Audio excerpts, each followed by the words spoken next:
Okay, so where we're at now, I've been letting this sit just open in the garage, airing out, because it was still cool to touch, still cool, a little cool on the inside, but like I said, it's in a garage. So I let it sit for 24 hours. It's starting to dry out pretty good. It's still a little on the cool side. It is warm out because I live in Southern California in desert cities. So it seems to be drying fine. There's no cracks on here. I've sanded it now to 320 grit, and I went through the protocol like we previously discussed. And I got my tapered edge here on the bottom. Everything looks good.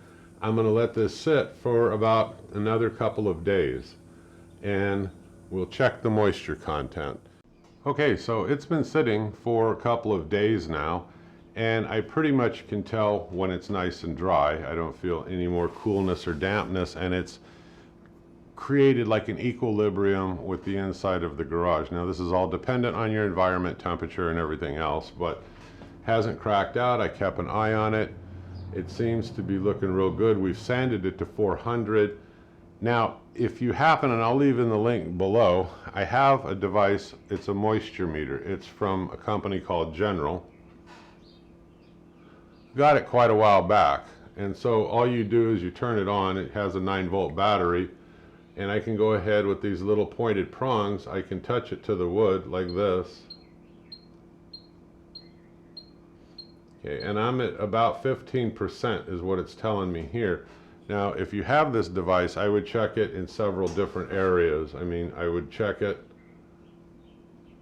Okay, so like this area is showing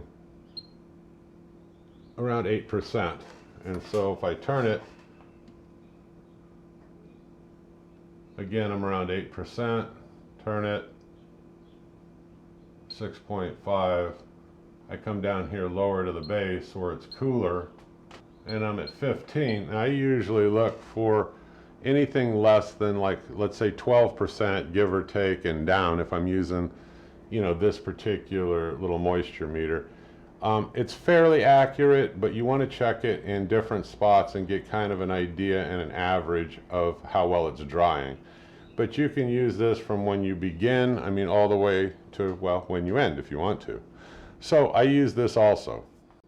And it's got a couple of other functions on it. You can read about it. I'll leave it in the link below if you're interested. I got it when it was on sale, and I'll check the price on it for you, but it comes in real handy. It's got a table on the back of it right up in here, and it's telling you, wood percentage or building material percentage, which is, on your reading, which is high, medium, and low, and you can go down through this and you can figure out using the chart if you want to. I don't so much use the chart. I just, like I said, I have a 12% rule, give or take, and when it's right around there, I know that I'm good to go. Anyway, okay, moving on to the finished part of this. We've sanded this to 400 by rotating the lathe, and I was hand sanding it, with the sandpaper to 400. Then I stopped the lathe and I sanded in the direction of the grain real well, and I cleaned it off. Now, a tack rag is probably the best thing to use, but if you don't have a tack rag, what I use is I use a blow gun. I blow it real good, and then I use a clean,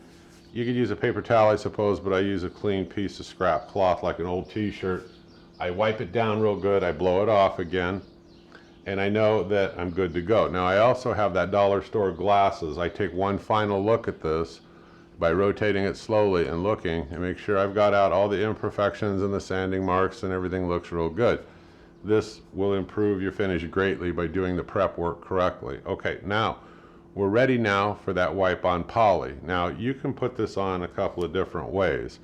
You can go to the dollar store, and I think they give you 6 or 8 of these little foam brushes, and you can use those, if you want to. Now, I tend to apply it with just a clean old t-shirt that I've cut up, and that's the way we're going to do it today. Now, the next thing you want to do is get yourself some kind of a small Tupperware container or something small, and then I pour the wipe on poly into that. In this case, I've got laying around, I didn't have anything any bigger, but I have these little medicine cups, and for the first coat it's going to be enough. Now, we're going to do a total of 3 coats minimum, and I'll show you what I do between each coat. But for this, let me get the poly in there. We'll turn the lathe on a slow speed, And I'll show you how I do this. Now, I move quickly because you don't want to keep going back and forth over these poly coats. I mean, so you want to put them on quickly, go in the direction of the wood. Some people say that doesn't matter. I always like to end my finish by going in the direction of the grain. So, here we go. Okay, here we go. I have it in a little container, and I've got my rag right here, and I'm going to wad it up, and I'll show you by turning the lathe on how I apply it. I take the rag, I fold it over a bunch of times till you got kind of like a nice little square kind of a pad, you know, something like this. And I turn the lathe on slowly, okay? And I'm going to start up at the front. You won't be able to see this for a second.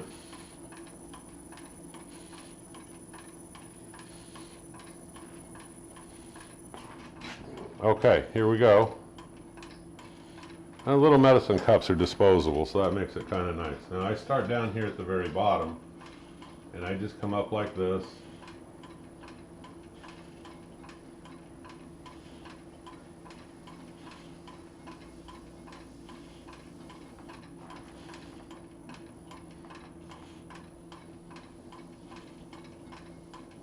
Okay, then I go ahead and I shut the lathe off, and I find a starting point on your project, and I just go like this very quickly. I've done this in a matter of seconds. I mean, so it's not good to keep going over and over and over this finish when you're applying it. You want to get it on there quickly, just like this. All right, that's it. Now I'm going to leave it alone, and I'll come back in several hours. I can usually do 2 coats a day for the first 2 coats. Then I let it sit for at least 24 hours or more before I do that 3rd coat. But I'm going to show you what I do in between coats to get, you know, an outstanding finish. Right now, I'm just going to leave it alone. And don't worry about anything like little dibs or anything like that, because I'll show you how to get rid of those. Okay, I'll see you here in just a few hours. Okay, so about 4 hours has gone by now, and now it's time to go ahead and apply another coat. Now, before I do, just to get rid of all the little nibs and everything that might have settled on here, or little particles or anything like that, you can use 4/0 steel wool. And I know a lot of people will do that, and I don't. I have, and if you do, you want to blow it off real good. You want to wipe it and blow it off and get this thing incredibly clean, because it could pick up these little tiny steel, you know, fibers, and it really starts to mess with the finish. What I use instead, and I'll leave you the links below, and I buy it online, are these. These are 3M pads, and the reddish colored one is coarse. The dark gray one in the middle, that's like a medium, and this one here, the big one, this is like ultra fine or very fine. So what I do is I feel this, and I could get away with either one of these two, you know, between, you know, the medium and the very fine.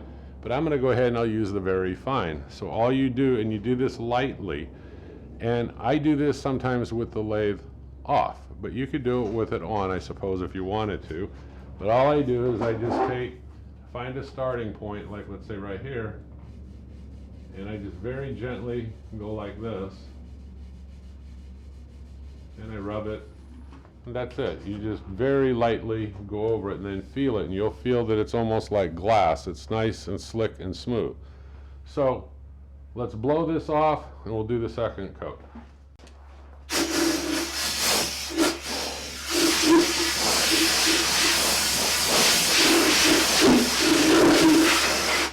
As a precaution, I turn around, I get one of those old t-shirts or rags to get the lathe on, and I do this.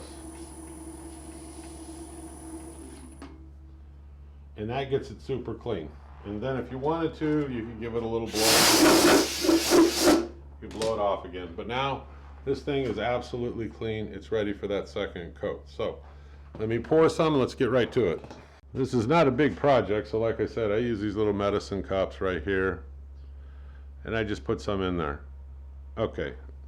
And I get that old t-shirt thing again, and I just go ahead and I make it into kind of a square. Yeah, something like that. Okay. Now, like I said, you could do this with the lathe running or off. I like to put it on with the lathe running, and I do it very quickly, and then I come back and go with the grain, because you don't want to spend, like I said, too much time. It'll start to get tacky fast. Okay, then I stop it.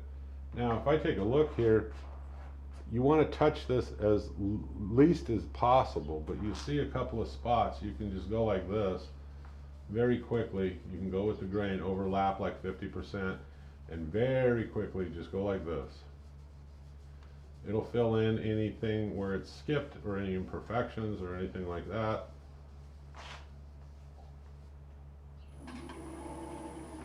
That's it, leave it alone. So I did that in a matter of seconds. I mean, this isn't a huge project. Now we're going to leave it alone. That's the second coat.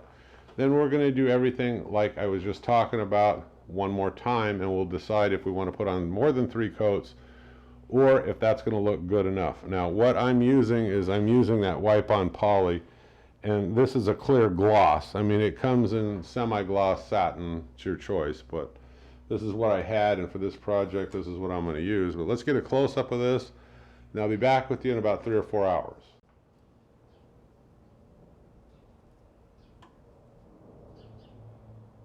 Yeah, it's looking really good.